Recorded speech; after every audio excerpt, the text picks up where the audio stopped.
myself Dr. B.L. Vadu from Government College बावड़ी।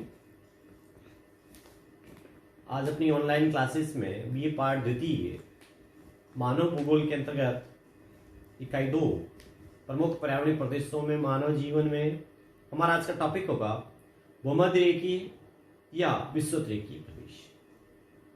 तो विद्यार्थियों, आप बता सकते हैं कि भूमध्यरेखीय और विषुवतरेखीय प्रदेश कितने डिग्री अक्षांशों के ऊपर स्थित हैं और इनका विस्तार किन देशों में पाया जाता है।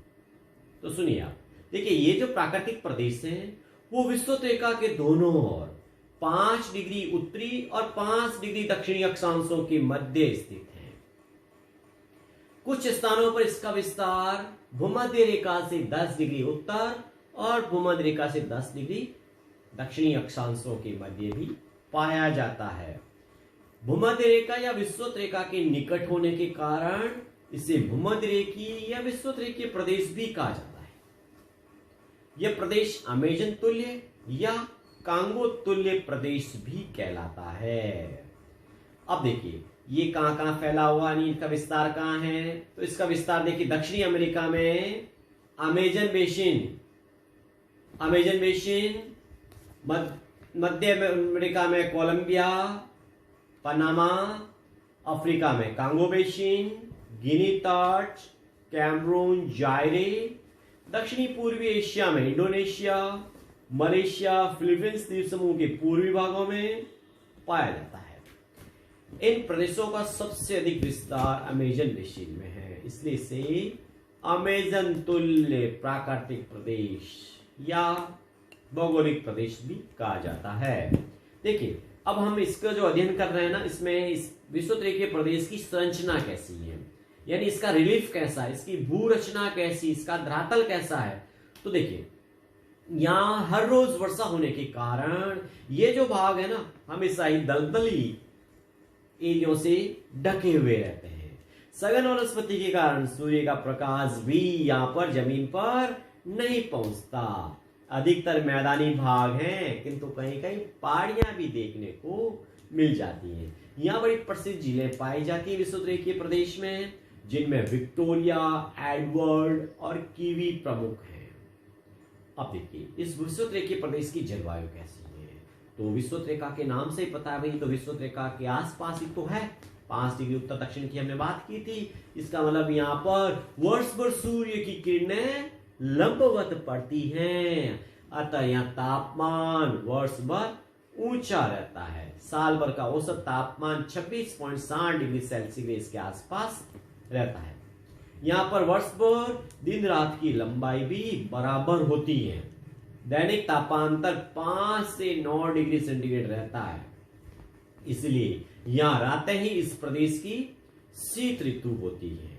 यहाँ सूर्य एकदम उदय और अस्त होता है, इसलिए गोधूली प्रकाश दिखाई देता है। निरंतर तापमान ऊंचा रहने के कारण वर्ष भर वायुदाब निम्न रहता है, अतः इसे शांत पेटी का क्षेत्र के नाम से भी जाना जाता है। अब देखिए यहाँ जो वर्षा है ना, वो वर्षा का तीसरा प्रकार है। बताओ वर्षा के प्रकार कितने हैं विद्यार्थियों? भाई 2 तो मैंने भी सुने हैं, बताइए कौन से। पर्वतीय वर्षा जो भारत में सबसे ज्यादा होती है, और कौन सी साहब? चक्रवाती वर्षा, ठीक है। पर इस भूमध्यरेखीय और विषुवतरेखीय प्रदेश में कौन सी वर्षा होती है? तो यहां तो होती है संवहनीय वर्षा। कब होती है? सुबह होती है या शाम या दोपहर? तो देखिएगा दोपहर तक जो है यहाँ पर आसमान या आकाश एकदम साफ रहता है और तेज धूप के कारण वाष्पीकरण की क्रिया भी यहाँ पर क्या होती है? बहुत तेजी से होती है। अब क्या है, यहाँ प्रतिदिन ठीक समय पर प्रायः दोपहर बाद लगभग कहते हैं 4 बजे के आसपास, है ना, 4 बजे की वर्षा होती है, इसलिए इसे फॉकलॉक रेन कहा जाता है। यद्यपि यहाँ वर्षा प्रतिदिन साल भर होती है, किंतु मार्च और सितंबर में ये वर्षा अधिक होती है। अब देखिए भूमध्यरेखीय प्रदेशों की जो ना प्राकृतिक वनस्पति कैसी है। देखिए भूमध्यरेखीय क्षेत्रों में गर्म एवं नम जलवायु के कारण सघन वनस्पति पाई जाती है। यहाँ सदा हरे रहने वाले चौड़ी पत्ती के वन पाए जाते हैं, जिन्हें सेल्वाज वन कहते हैं। इन वनों की विशेषता क्या भाई? वर्ष भर उच्च तापमान तथा नमी के कारण वृक्ष जो है ना, पेड़ या ट्री सदा हरे भरे रहते हैं। अगली बात क्या है भैया?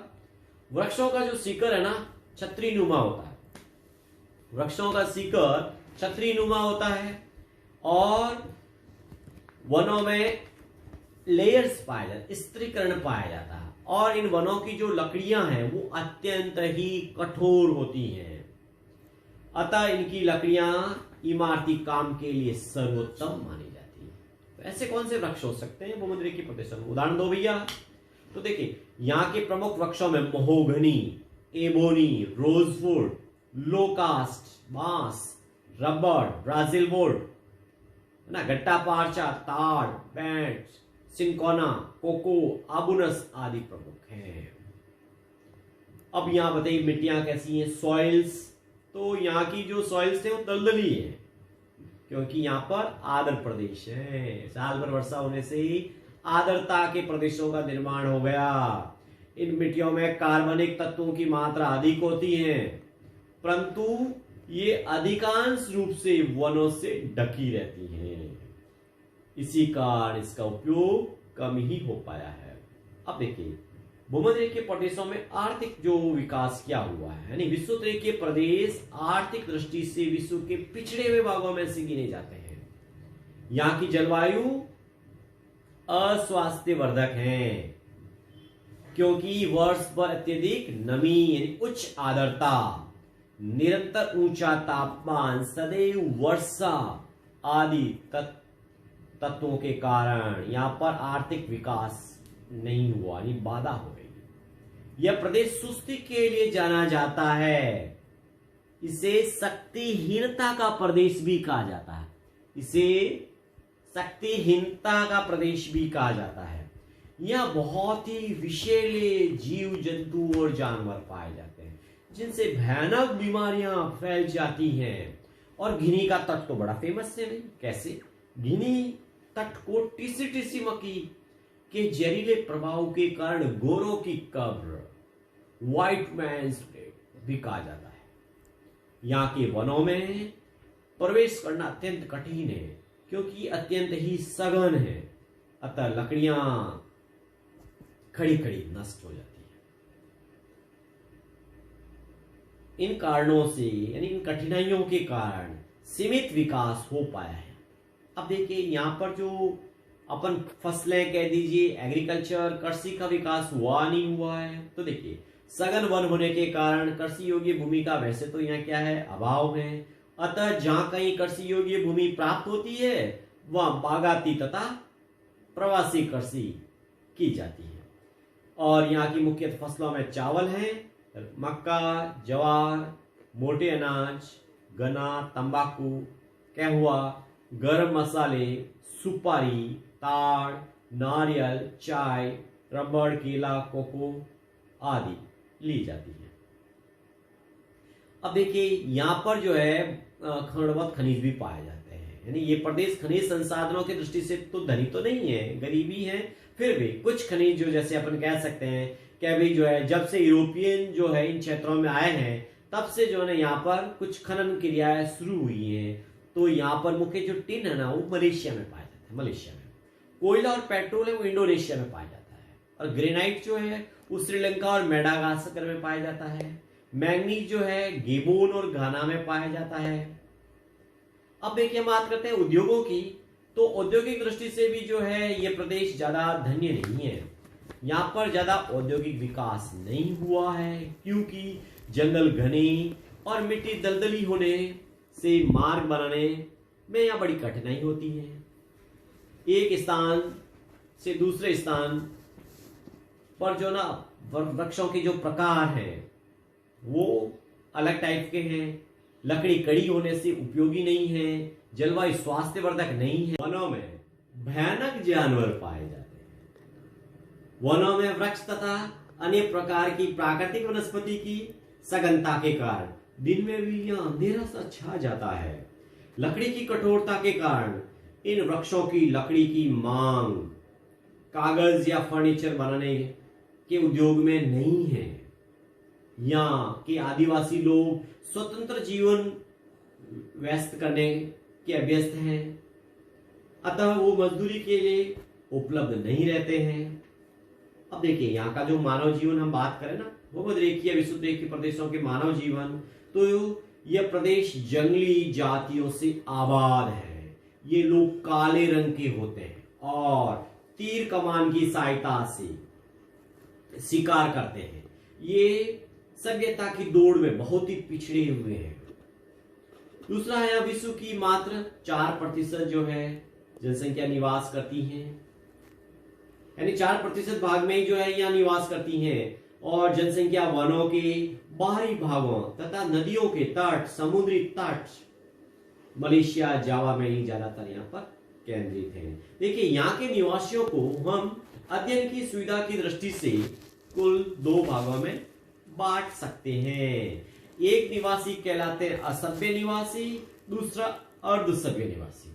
तो असभ्य निवासी कौन है? यानी विश्व के इन भागों में जो असभ्य निवासी हैं, जहां प्रकाश एकदम नहीं पाया जाता, जैसे कांगो बेसिन में बोनी या जिसे पिग्मी कहते हैं, और अमेजन बेसिन में रेड इंडियन, और न्यू गिनी के पापुआन, ये सभी विपरीत परिस्थितियों के कारण बहुत ही पिछड़ी अवस्था में है।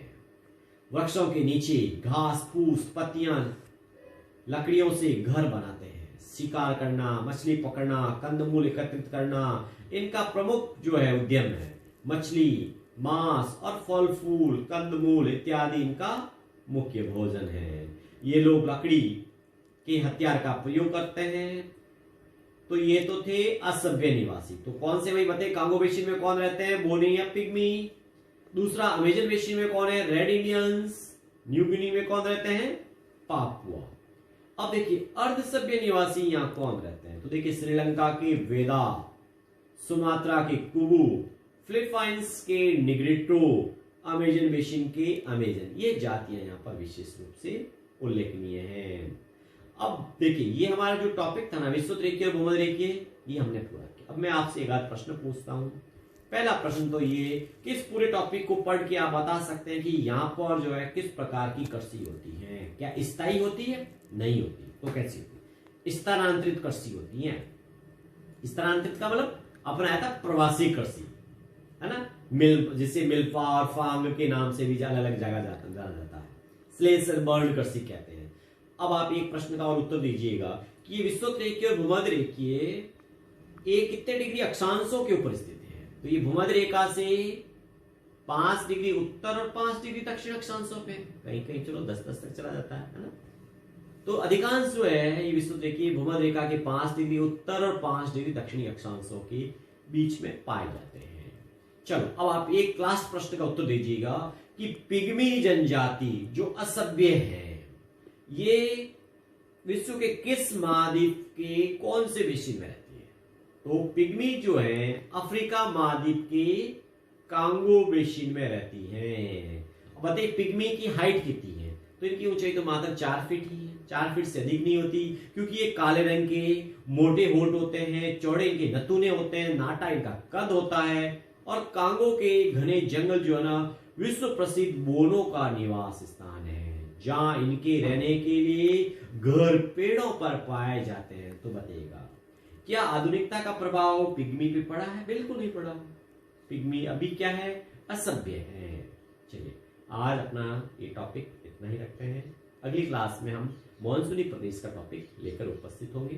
धन्यवाद।